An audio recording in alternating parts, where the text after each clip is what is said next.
それではメンバーの方揃われたようですね。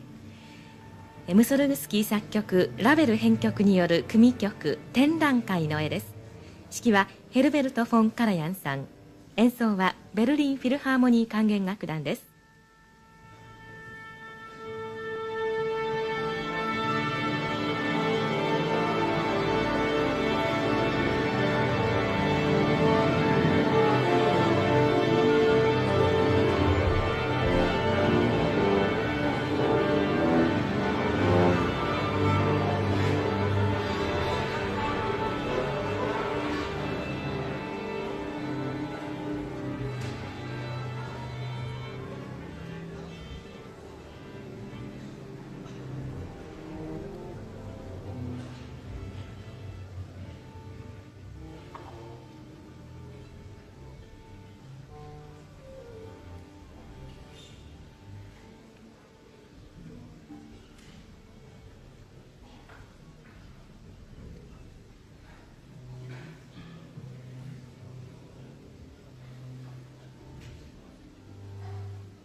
学院の方の準備はできているようですが、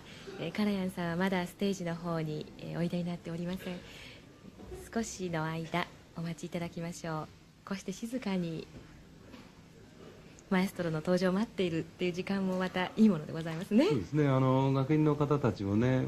こうなんていうかリラックスしてますね、はい、隣と話をしてる人がいるんじゃないかなま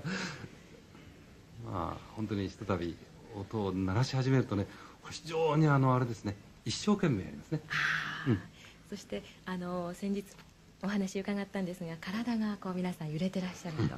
もうそれが本当に目に見える音楽であるというようなお話もございましたけれども、まあ日本のオーケストラの楽しいつもりじゃありませんけども、やっぱりね一生懸命没入してね、面白そうにやってるっていうのは彼らの特徴かもしれません。はい、それではしばらくお待ちくださいませ。